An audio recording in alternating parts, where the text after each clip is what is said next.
Halo semuanya, pada kesempatan kali ini kita akan belajar materi vektor.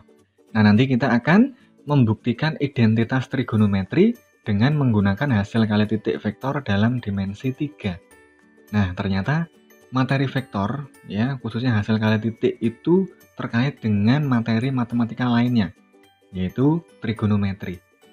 Kita lihat uji kompetensi yang diberikan.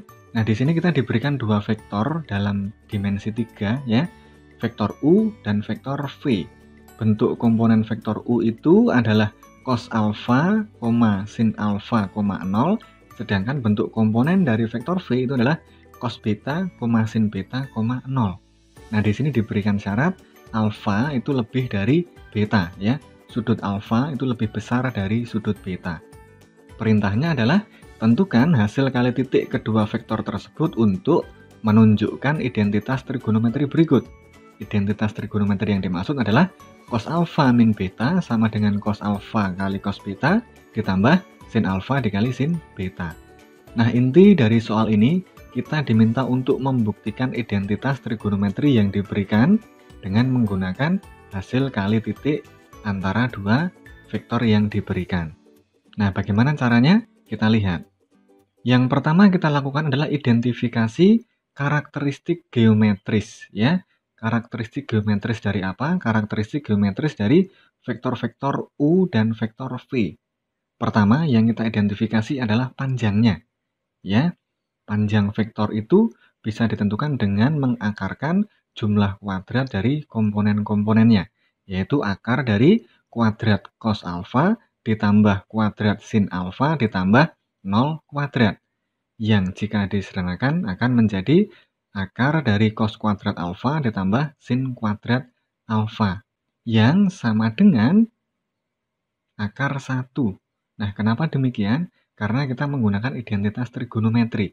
Ya, menurut identitas trigonometri, sembarang sudut alfa itu nilai dari cos kuadrat alfa ditambah sin kuadrat alfa itu pasti sama dengan 1.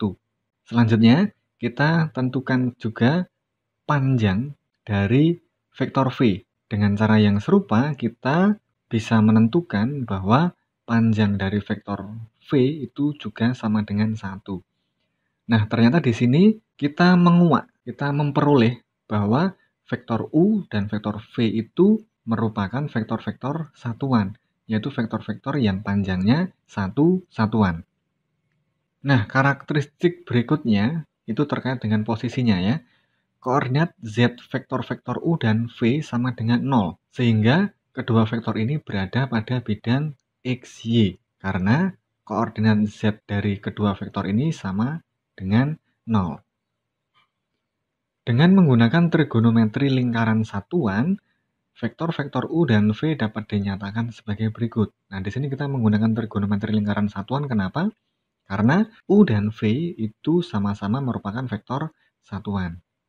Nah, di sini kita lihat dulu vektor U. Vektor U itu merupakan vektor satuan yang membentuk sudut alfa dari sumbu X positif. Sedangkan vektor V itu adalah vektor satuan yang membentuk sudut beta dari sumbu X positif. Nah, karena memang bentuk komponen dari U dan V itu memuat sudut alfa dan sudut beta. Nah, untuk lebih jelasnya kita lihat gambar dari kedua vektor tersebut jika direpresentasikan pada bidang XY. Nah, di sini bisa kita lihat vektor U itu digambarkan sebagai ruas garis berarah berwarna merah yang panjangnya satu satuan, ya. Di sini dikuatkan lagi, ditegaskan lagi menggunakan lingkaran satuan, sedangkan vektor V itu digambarkan sebagai ruas garis berarah yang berwarna biru. Nah, kalau kita perhatikan dengan seksama, vektor U ini arahnya adalah sebesar sudut alfa dari sumbu X positif. Itulah kenapa di sini koordinatnya adalah cos alfa, sin alfa, 0. Nah, sedangkan arah dari vektor V, yaitu vektor yang berwarna biru, itu arahnya sebesar sudut beta dari sumbu X positif. Itulah kenapa koordinatnya itu koordinat titik ujungnya, maksudnya ya, cos beta, sin beta, 0. Itu yang pertama. Hal lain yang perlu kita perhatikan juga adalah sudut di antara dua vektor ini, ya. Kalau sekian yang besar ini adalah alfa, kemudian yang kecil itu adalah beta, berarti sudut di antara kedua vektor tersebut adalah alfa dikurangi beta. Nah, selanjutnya kita tentukan hasil kali titik antara U dan V. Ya, kita gunakan definisi hasil kali titik ya. Tentu saja dengan terlebih dahulu kita identifikasi masing-masing bentuk komponen dari U dan V. Komponen dari U itu adalah U1, U2, dan U3, sedangkan komponen-komponen dari vektor V itu adalah V1, V2, dan V3. Sehingga dengan mensubstitusi komponen-komponen tersebut ke dalam definisi hasil kali titik, kita mendapatkan hasil kali titik antara vektor U dan V adalah sebagai berikut, yaitu cos alfa kali cos beta ditambah sin alfa dikali sin beta ditambah 0 kali 0. Yang kalau kita sederhanakan menjadi cos alfa dikali cos beta ditambah sin alfa dikali sin beta. Nah, itu kita misalkan sebagai persamaan 1. Nah, ternyata hasil kali titik antara U dan V itu tidak hanya bisa kita hitung dengan menggunakan definisi, tapi kita juga bisa menggunakan bentuk alternatifnya, yaitu dengan melibatkan sudut antara vektor U dan vektor V. Sudutnya tadi adalah alfa min beta. Nah, sehingga hasil kali titik antara U dan V atau U dot V sama dengan panjang vektor U dikalikan panjang vektor V dikalikan lagi dengan kosinus sudut di antara kedua vektor tersebut, yaitu alfa min beta.